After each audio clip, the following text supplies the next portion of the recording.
తెలుగుదేశాన్ని నాశనం చేసింది ఎవరైనా ఉంటే ఒకప్పుడు అద్భుతమైనటువంటి శక్తితో ఉన్నటువంటి ఆ పార్టీని క్రమంగా దెబ్బతీసింది తమ వార్తల ద్వారా తెలుగుదేశాన్ని పొగుడుతూ తమ ఐడియాలజీని తెలుగుదేశం మీద రుద్ది ప్రజలకు కావాల్సిన వాటికి విరుద్ధంగా ఆ పార్టీని తీసుకెళ్ళి క్రమంగా ఓట్ బ్యాంకును తగ్గించి దాని సీట్లను ఈ స్థితికి దిగజార్చింది ఎవరైనా ఉందంటే ఈనాడు ఆంధ్రజ్యోతి. పత్రికల మీదన నమ్ముకుని ఆ మీడియాను నమ్ముకుని వాళ్ళ దిక్కుమాల ఫీడ్బ్యాక్ నమ్ముకుని సొంత పార్టీ కార్యకర్తలు సొంత నాయకుల ఆలోచనని వాళ్ళ అభిప్రాయాలు తీసుకోకపోవడం వల్లనే తెలుగుదేశం ఇవాళ దుర్భర పరిస్థితి. ఎవరో ఒకళ్ళని జనసేన వాళ్ళు లేకపోతే బ్రతకలేం, ప్రశాంత్ కిషోర్ లేకపోతే బ్రతకలేం, భారతీయ జనతా పార్టీ లేకపోతే బ్రతకలేం అనేటువంటి స్థితికి వచ్చింది.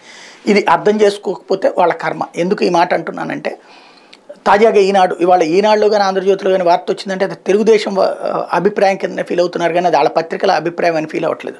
సాక్షిలో వస్తే వైసీపీ దాన్నే ఫీల్ అవుతారు, ఈనాడు జ్యోతిలో వచ్చిందంటే తెలుగుదేశం దాన్నే ఫీల్ అవుతారు. అది మర్చిపోతే వాళ్ళకి సంబంధించినటువంటి అజ్ఞానం అనుకోవాలి. ఎందుకు ఇదంటే పట్టిసీమ అదే మన పోతిరెడ్డిపాడు కట్టేటప్పుడు అడ్డకోలు కారుకోతలు రాసుకొచ్చినాయి ఈనాడు ఆంధ్రజ్యోతి. దాన్ని వ్యతిరేకిస్తూ దాన్నే పట్టుకుని తెలుగుదేశం పెద్ద ఎత్తున రచ్చ చేసుకుంది. ఇవాళ ఆ పోతిరెడ్డిపాడు లేకపోతే రాయలసీమ పరిస్థితి ఏంటి?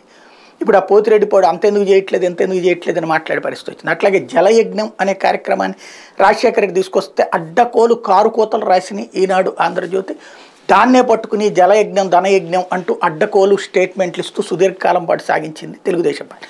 జనాల్లోకి అందుకే ఏ సంకేతం వెళ్ళింది? అది వీళ్ళకి సాగునీటి పథకాలంటే అస్సలు పట్టవు, పల్లె అంటే అస్సలు పట్టదు అన్నటువంటి రూట్లోకి వెళ్ళింది. దాని ఇంపాక్ట్ ఏమైంది? రూరల్కి తెలుగుదేశం పార్టీ దూరమైంది. రాజశేఖర రెడ్డి దగ్గరయ్యాడు.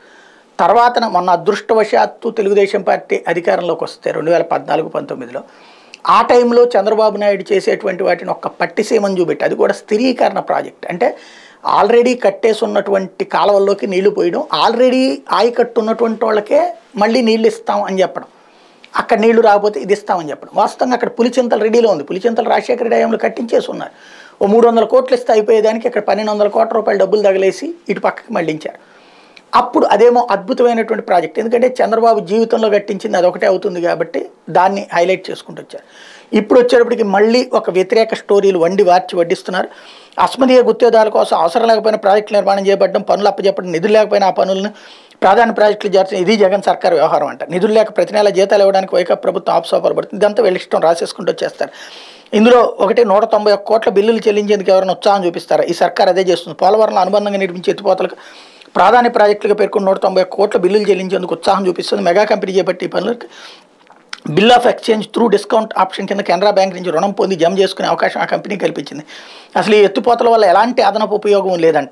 ఇది వీళ్ళు చెప్పుకొచ్చేటువంటి గజపతి నగరం బ్రాంచ్ కాలు, వెంకటనగరం పంపింగ్ స్కీమ్, ఉత్తరాంధ్ర సుజల్ స్రవంతి 1, మైలవరం ఆధునీకరణ, సిద్ధాపురం ఎత్తిపోతల, పెన్నాహుబెల్లం 2వ దశ, మొద్దవలస 2వ దశ, Janjhavathi reservoir, Surampalem reservoir, Musurupalli, Bhupathipalem reservoir, Paleru reservoir, Korisipadu ఎత్తిపోతల, కనుపూరు కాల వ్యవస్థ ఆధునీకరణ, గోదావరి కరకట్లు, ఇవన్నిటికీ కూడా ఎంతెంత ఖర్చు చేస్తున్నారు? అతి తక్కువ ఖర్చుతో అయ్యేటువంటి దాన్ని. ఇప్పుడు పట్టిసీమ ఇదే పోలవరం నుంచినే కదా, మరి దానివల్ల ప్రయోజనం లేదని రాసిందా? లేదు.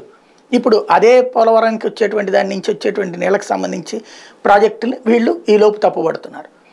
అంటే ఏదైనా సరే నోటికి ముద్దొస్తున్నా సరే తుపుక్కును వీయడం అన్నటువంటిది వీళ్ళకే చెల్లింది.